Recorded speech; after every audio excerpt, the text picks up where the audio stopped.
어디가?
응.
What's wrong? The enemy's here.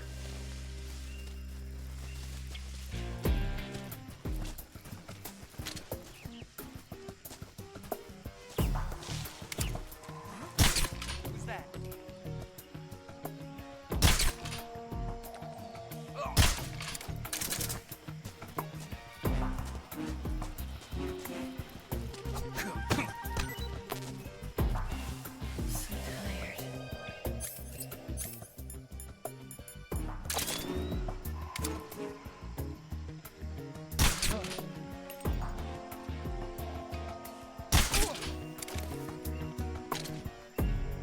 I'm so hungry.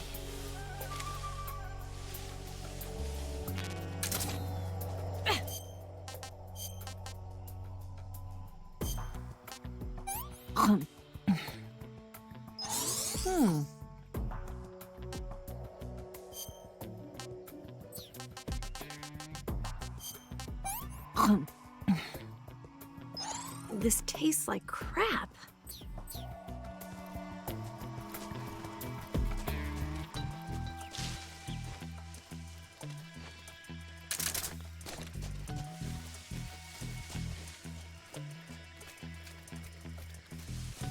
I'm so hungry.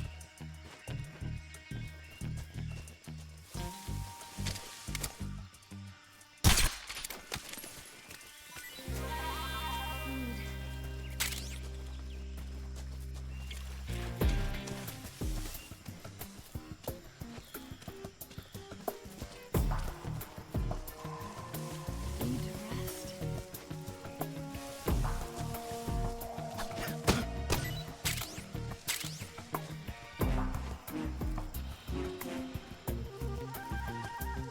Instant noodles.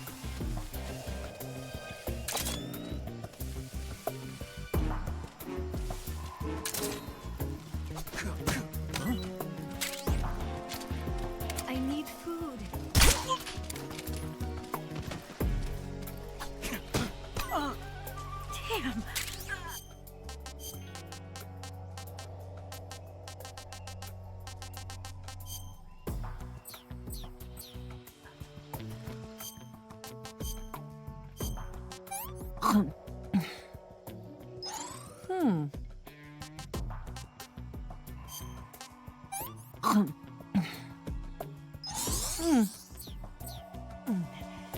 I can go now.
I'm so hungry.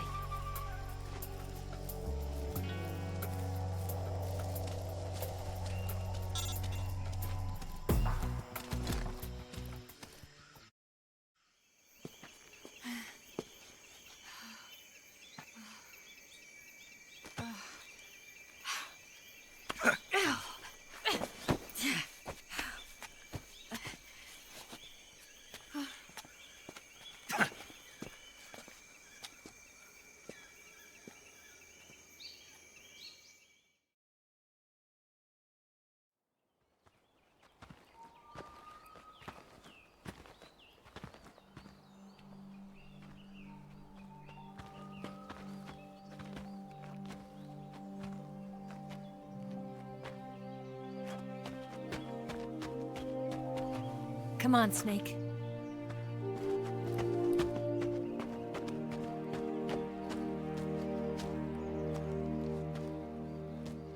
We made it. We made it. Over there.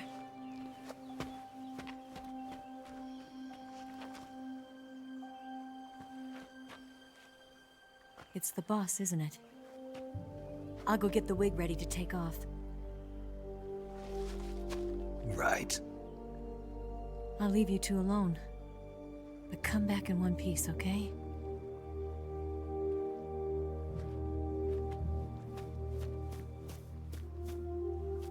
Promise me!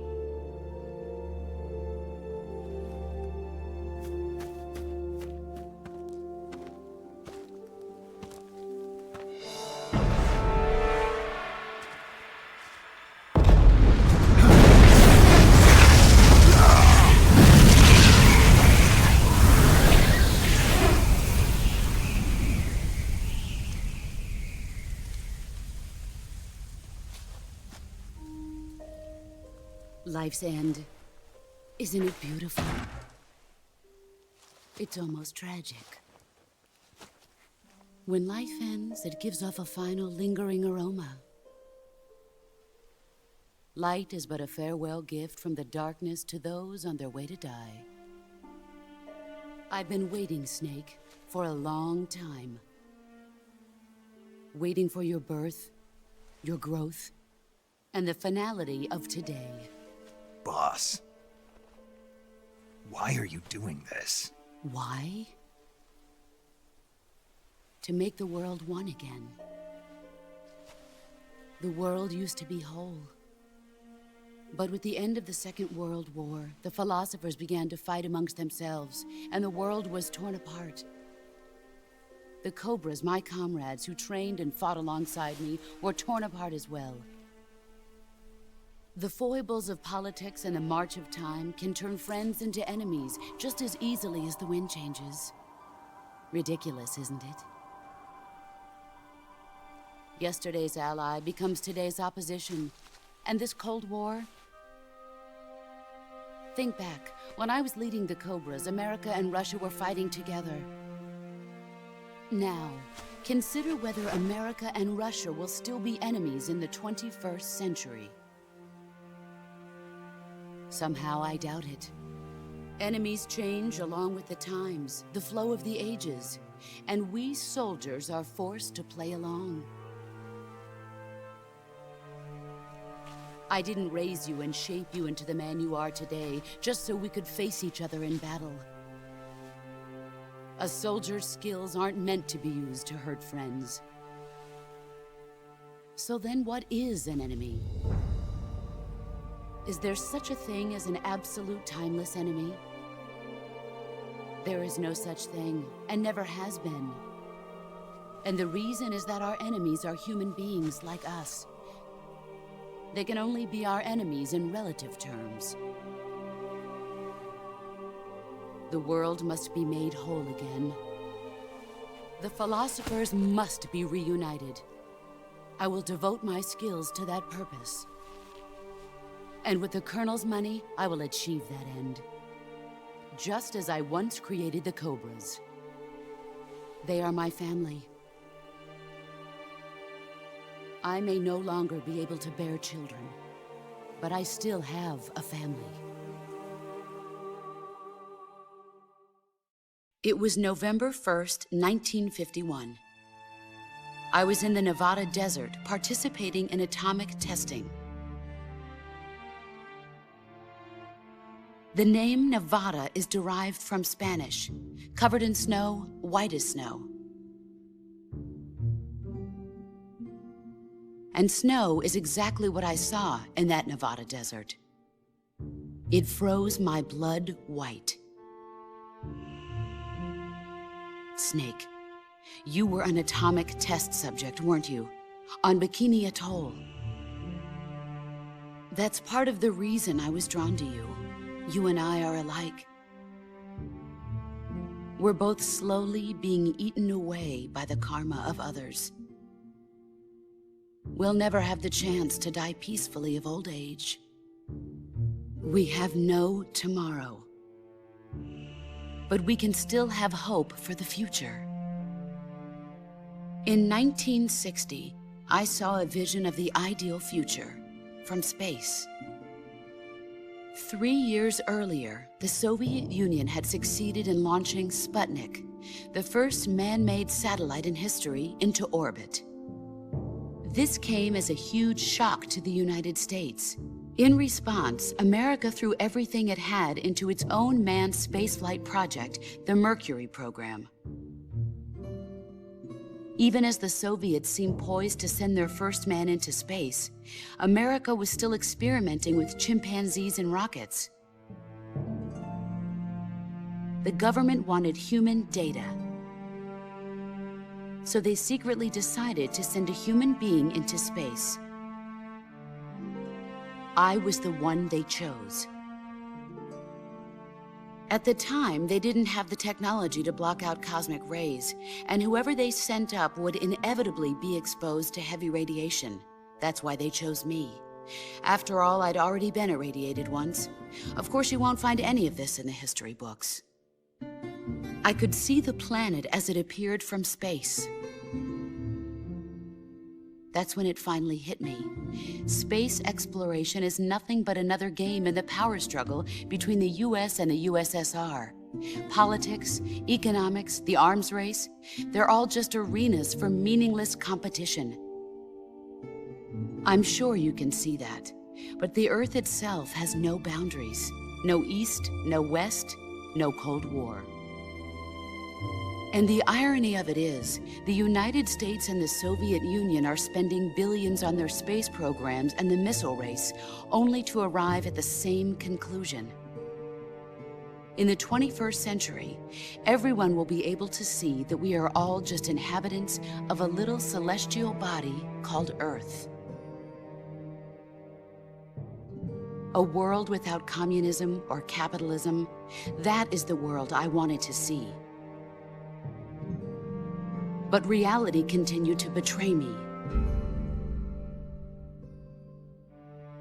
In 1961, I was sent to Cuba, to Bahia de Cochinos.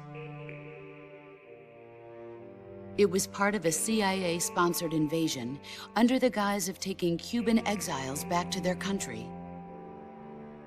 But the US government betrayed them. Our weak-kneed president held back their air support. Defenseless, the exiles were annihilated by the Cuban army. All I could do was watch in silence. I was set up by the very country I'd sacrificed so much for, by the very government I dedicated my life to defending. I was driven from the surface world, and I went underground. Then, 2 years ago, I faced the sorrow, my old comrade in battle.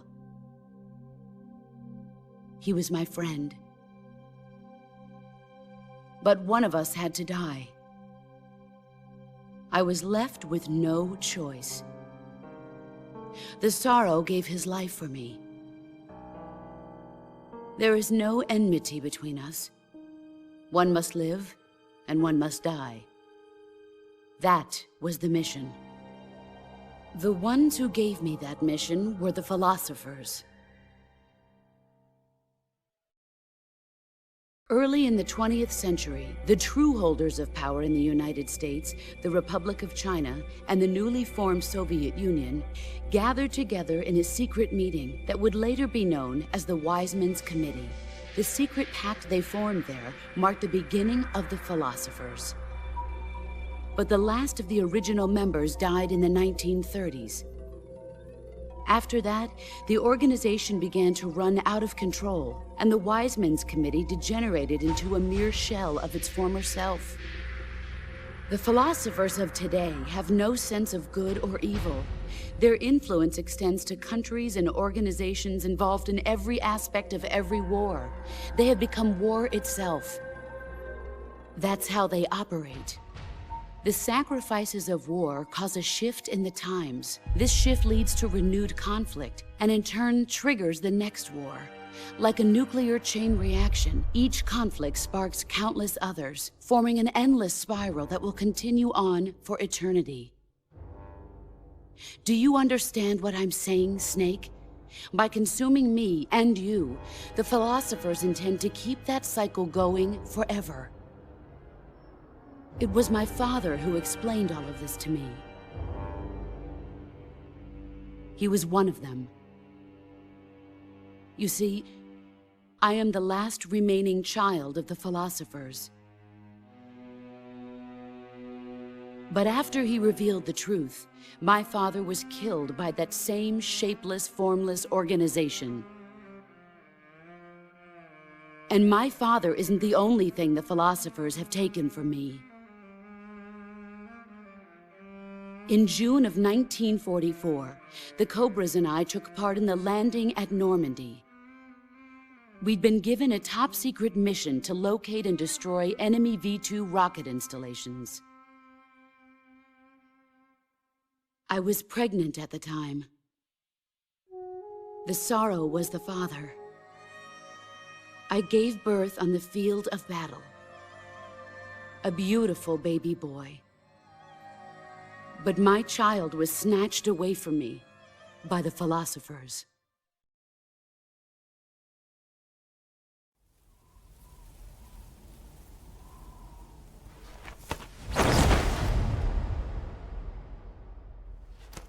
Look at this scar.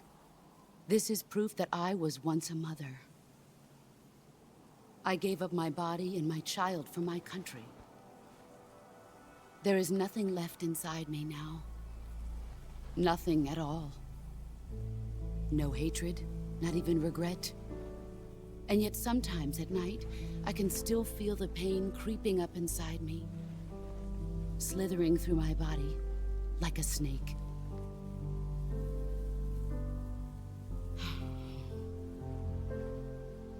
I've never talked this much about myself before. Thanks. Thanks for listening to me.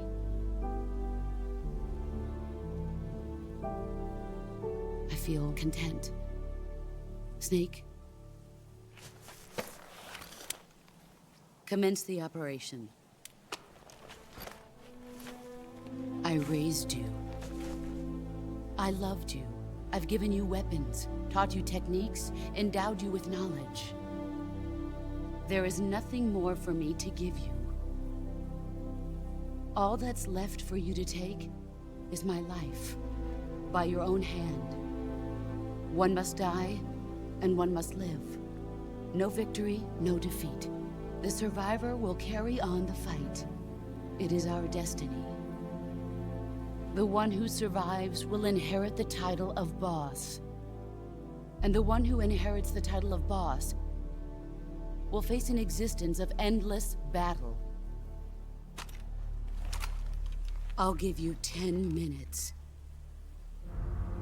In 10 minutes, MiGs will come and bomb the hell out of this place.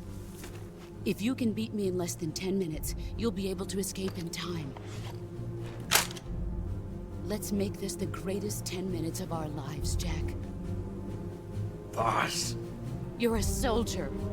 Finish your mission. Prove your loyalty. Face me. I come.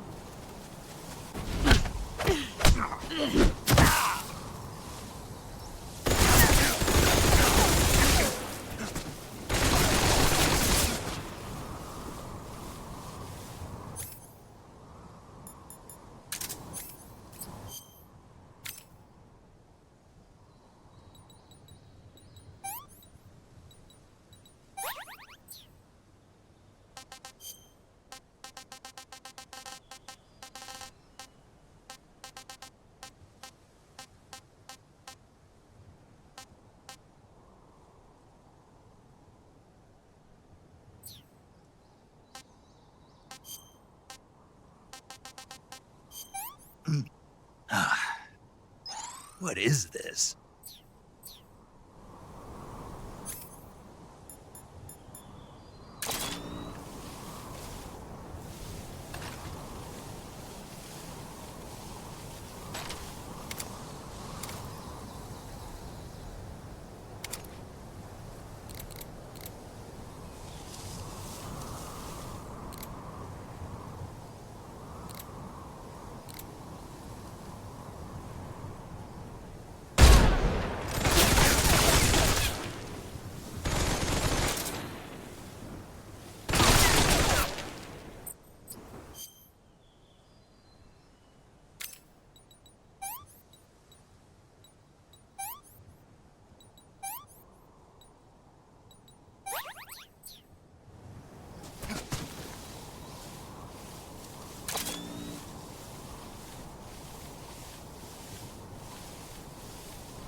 Take this.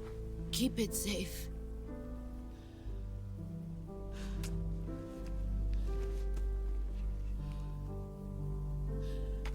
It's our only hope.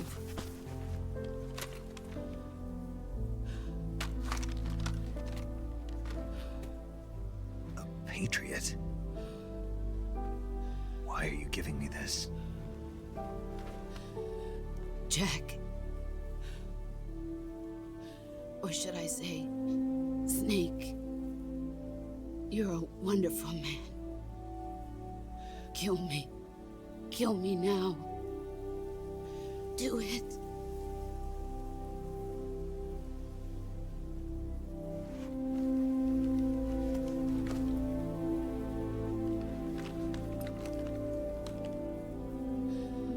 There's only room for one boss and one Snake.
Ready to go, Snake?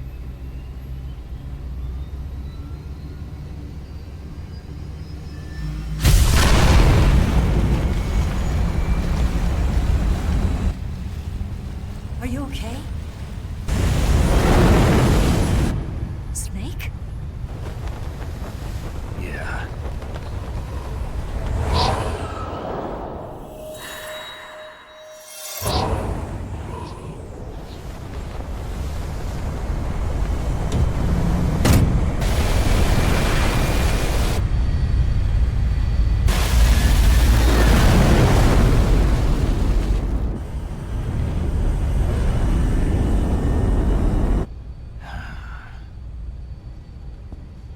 I told you you could trust me.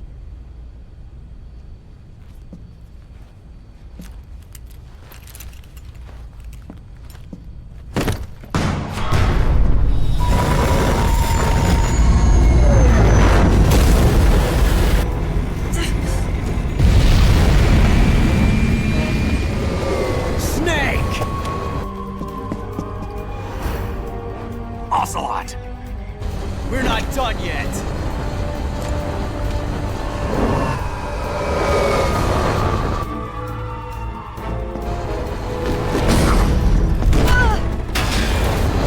Damn!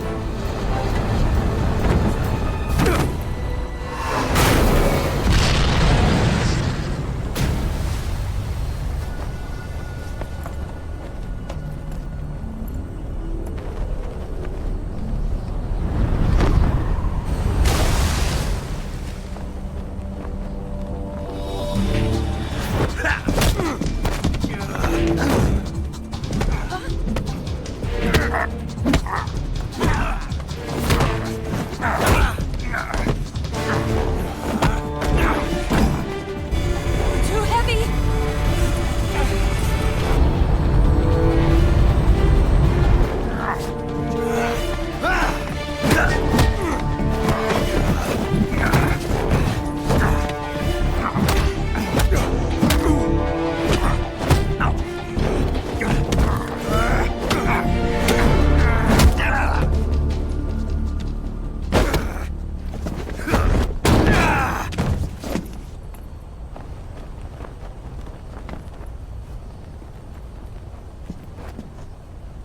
Snake, try to remember some of the basics of CQC.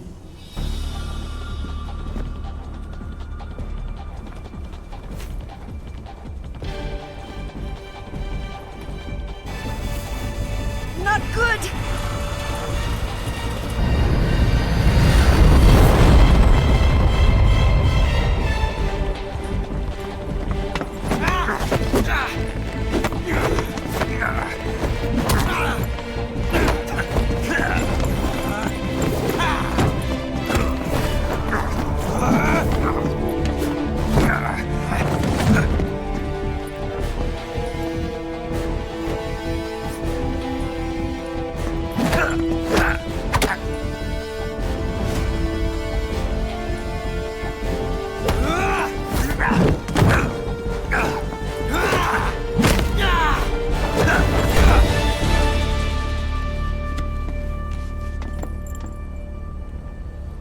I picked up a few new moves.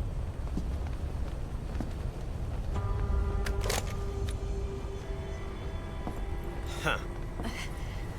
It doesn't feel right to shoot an unarmed man. But I'll get over it. Eva!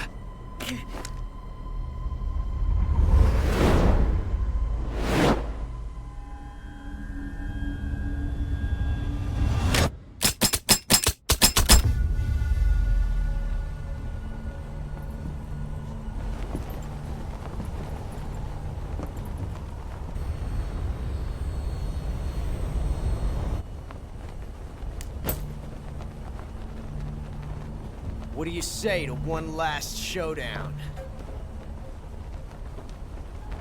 Yeah, all right.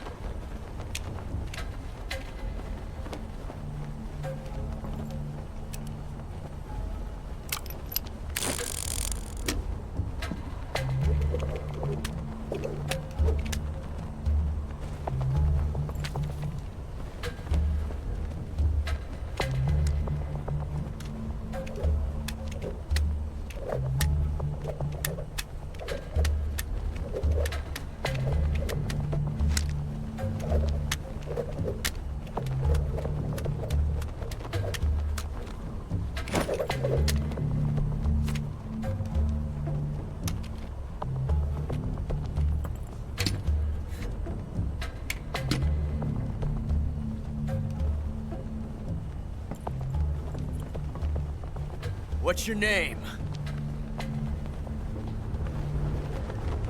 Snake. No. Not that name. You're not a snake, And I'm not an ocelot. We're men with names. My name is Adamska. What's yours? John. Very well, John. Plain name. But I won't forget it.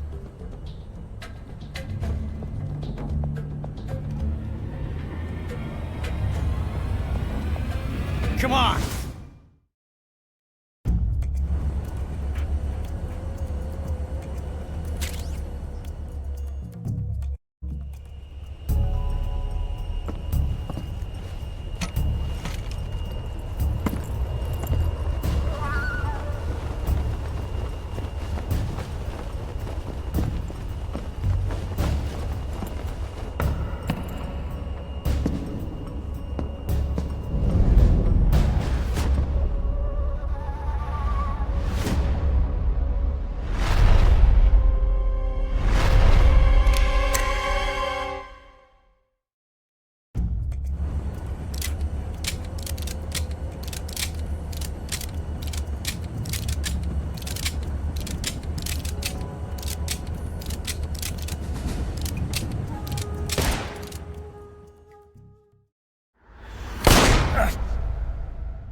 It's a blank. Oh, that was fun.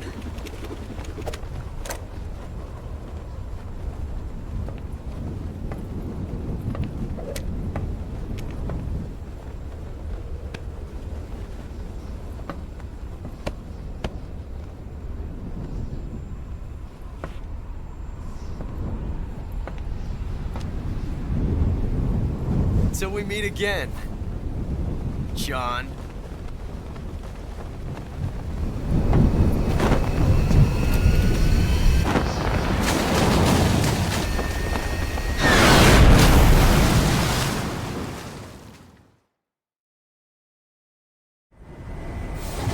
Snake! Give me a hand!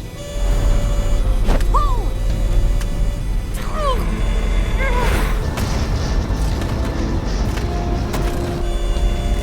Come on, pull up!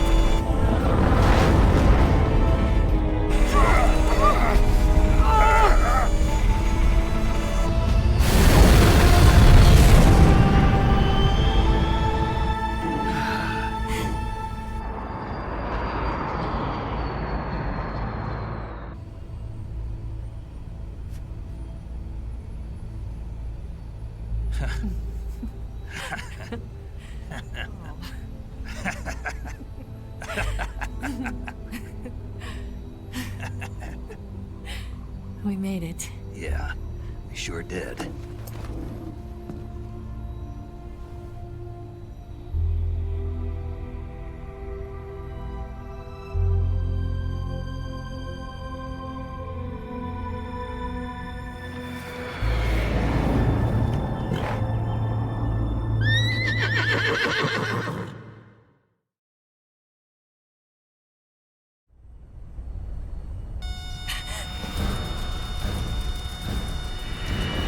Oh no, Mix!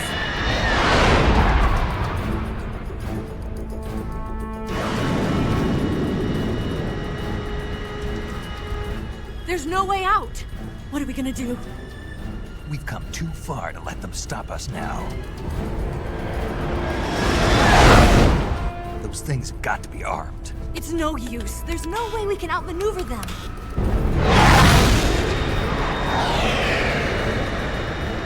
They're gonna shoot us down. We were so close. Weapon systems on. Locked on target. I got towed. You were great, Eva. Huh? Thanks.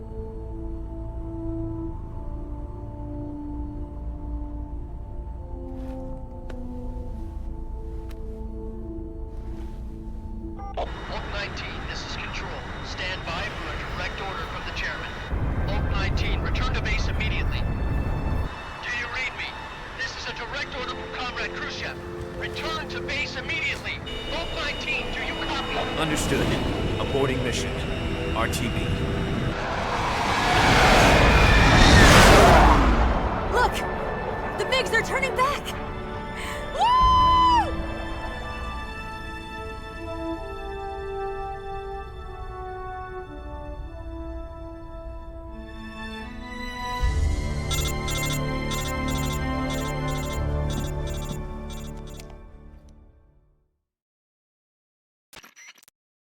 Well done, Snake. The MiG's disengaged. Most likely under orders from Khrushchev. Is this his way of helping us? Who knows? Maybe he didn't want things to get messier than they already are. Or maybe he just wanted us to owe him one. The important thing is, you made it out alive. As long as Khrushchev is with us, I don't think they'll be coming after you. It should be smooth sailing all the way to Alaska. I'm sending someone out to Galena Base to meet you. To meet me? The DCI and the President himself are waiting at Langley. Don't keep them waiting.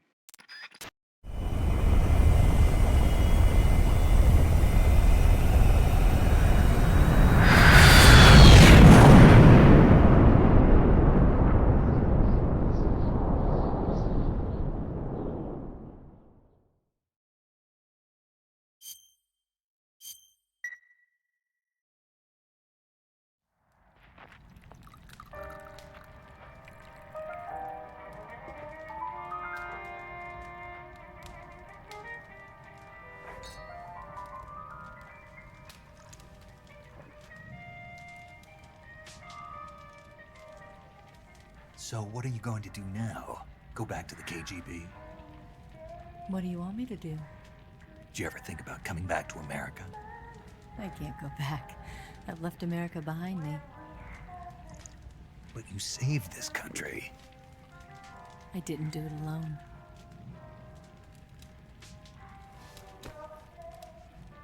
And I still owe you a dinner.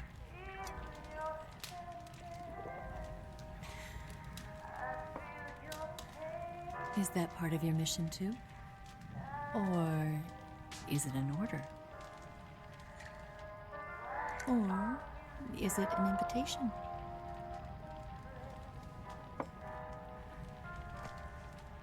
Or a proposal?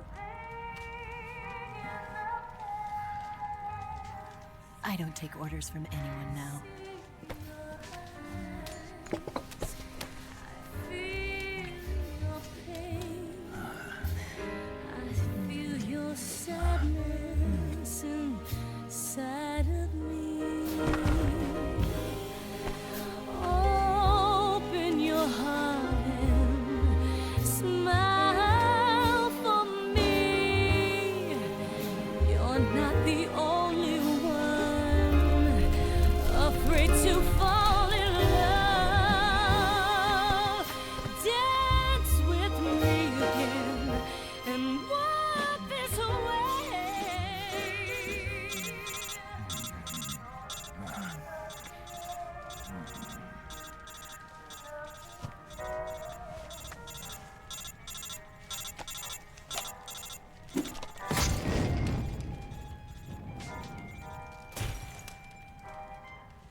Scholars tell us that the first spy in history was the snake in the book of Genesis. In that story, it was Eve who was tempted by the snake in the Garden of Eden. But this time around, it was I who tempted the snake and got away with the forbidden fruit of knowledge. Forgive me, Snake.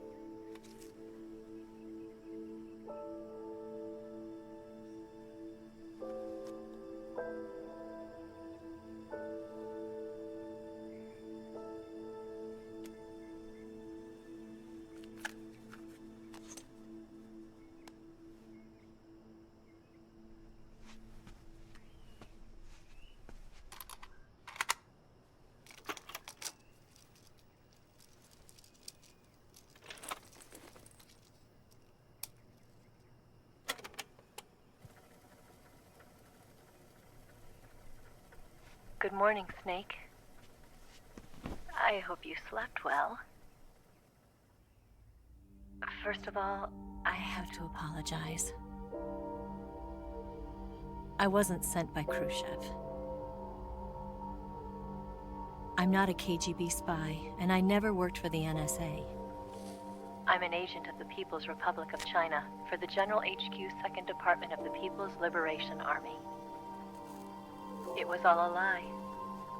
I tricked you. And I'm sorry.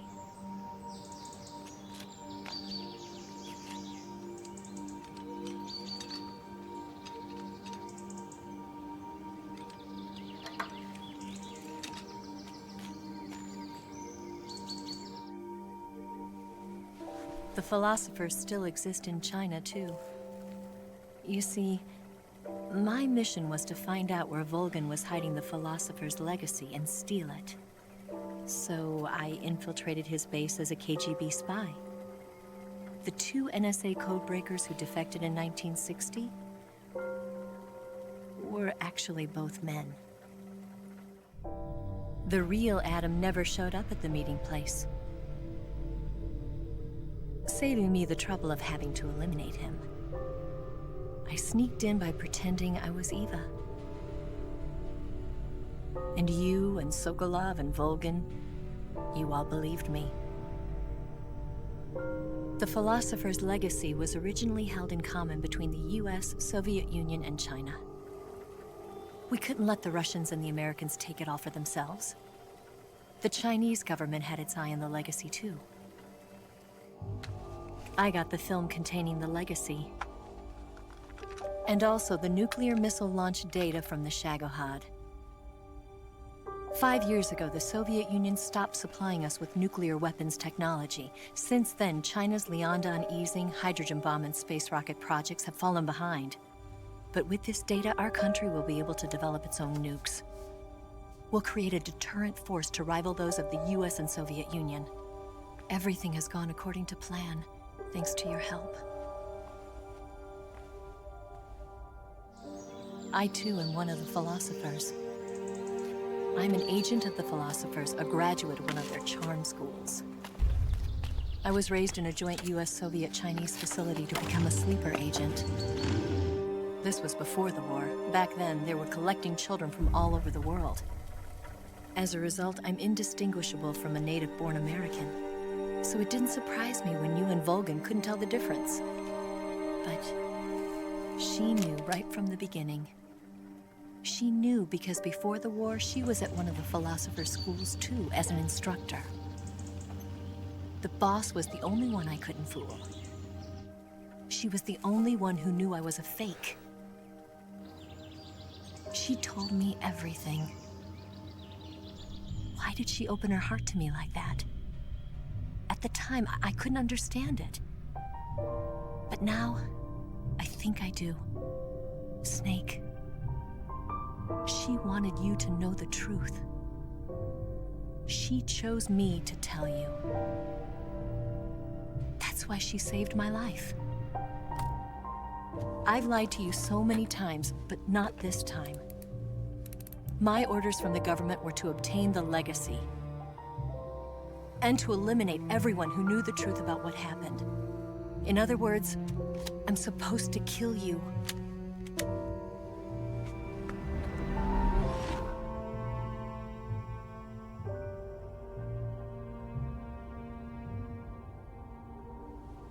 But I can't do it. Not because we loved each other. And not because you saved my life. But because I made a promise to the boss. And I intend to keep it. I just wanted you to know. And you have to live.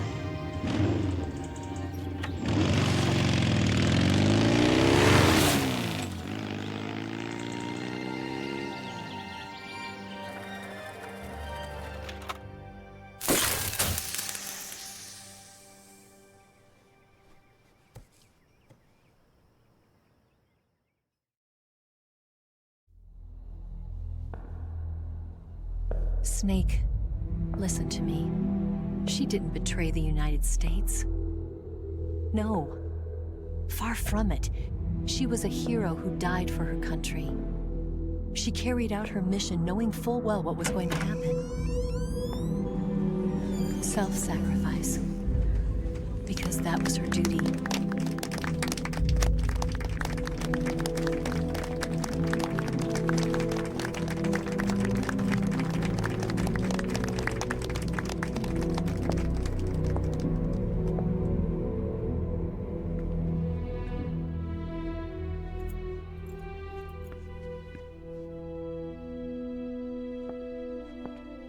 You are above even the boss. I hereby award you the title of Big Boss.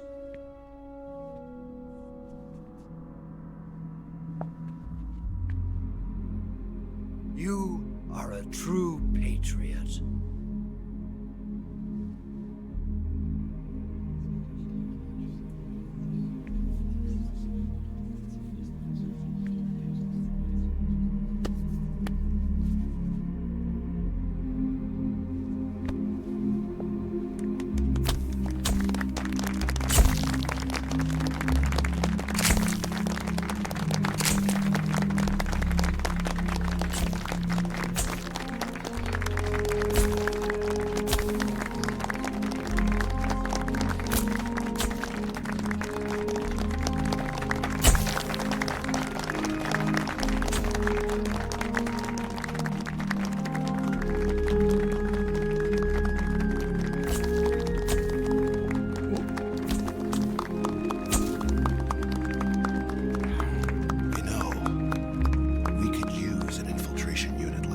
In the army. Someone like him to handle our top secret sneaking missions for us. A man who combines the qualities of a soldier and an agent. The boss's defection was a ruse set up by the US government. It was all a big drama staged by Washington so they could get their hands on the philosopher's legacy. And the boss was the star of the show. They planned it so that they could get the legacy that Colonel Volgin inherited and destroy the Shagohod at the same time. Only a legendary hero like the boss could have earned Volgin's trust. Finding out where the philosopher's legacy was hidden was to be her greatest mission. Everything was going according to plan. But then something happened that no one could have predicted. Colonel Volgin fired an American-made nuclear warhead at Sokolov's research facility. Khrushchev demanded that the US government provide proof that it wasn't involved. They couldn't just abort the operation to steal the legacy. So the operation itself was greatly expanded and revised. The authorities in Washington knew that in order to prove its innocence, they'd have to get rid of the boss, and that one of their own would have to do the job. The public couldn't be allowed to find out about it. Not ever. This, they concluded, would be the best way to keep the whole thing under wraps. The boss wouldn't be allowed to come back home alive, and she wouldn't be allowed to kill herself. Her life would be ended by her most beloved disciple. That was the way the government wanted it. That was the mission she was given, and she had no choice but to carry it out. Her death at your hands was a duty she had to fulfill. Out of duty, she turned her back on her own comrades. A lesser woman would have been crushed by such a burden. The taint of disgrace will follow her to her grave. Future generations will revile her. In America as a despicable traitor with no sense of honor. And in Russia as a monster who unleashed a nuclear catastrophe. She will go down in official history as a war criminal. And no one will ever understand her. That was her final mission. And like a true soldier, she saw it through to the end. But I think she wanted you of all people, to know the truth. She wanted to live on, in your memory. Not as a soldier, but as a woman. But she was forbidden to tell you herself. And that's why she told me. Snake, history will never know what she did. No one will ever learn the truth. Her story, her debriefing, will endure only in your heart.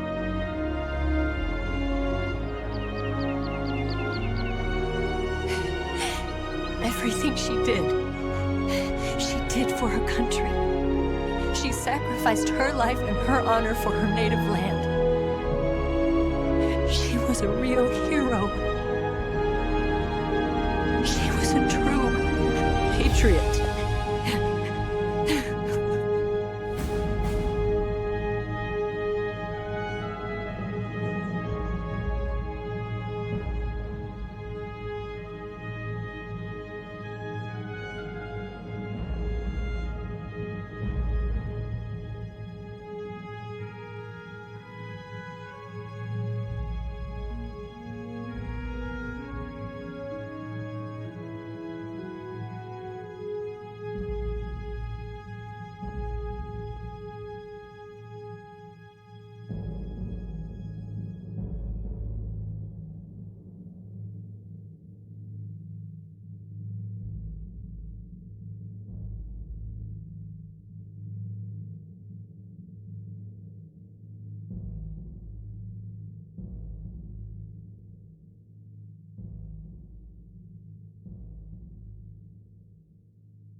Yes, Grozny Grad and the Granin Research Facility have both been wiped out without a trace.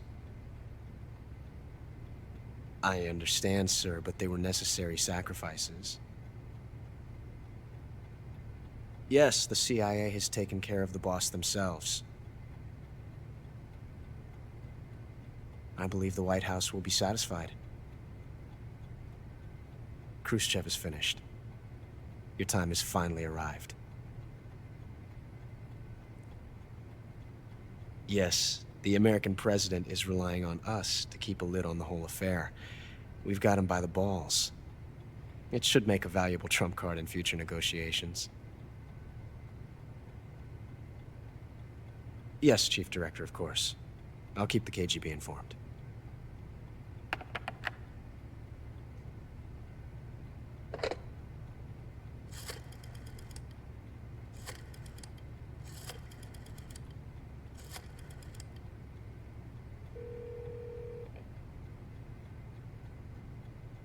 Yes, it's me. The boss has accomplished her mission. The philosopher's legacy is now safely with us, in America's hands.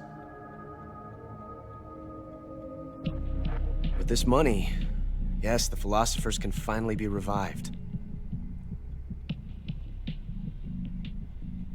The film we handed the Chinese was a fake. Peking must be in an uproar right about now. I'm afraid so. Only half the money has made it back to the United States. The KGB must still have part of the legacy. Yes, the weapon has been reduced to ashes.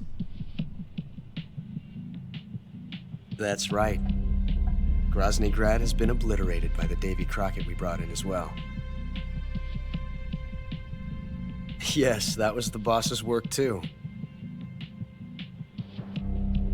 Speaking of which, I've obtained something from Granin that you might find interesting. It's a revolutionary new nuclear attack system. Perhaps it might just come in handy someday. Yes, we have Snake to thank for that. Khrushchev believed it as well. Yes, they bought our story. I don't think they'll be making a fuss. The secondary alert has been lifted as well. And the Soviets still haven't discovered my true identity. They have no idea that I've been triple-crossing them.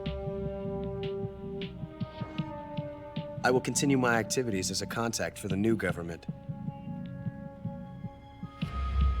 Yes, it appears that no one knew that I was Adam. Of course, I am always at the CIA's disposal, Mr. Director.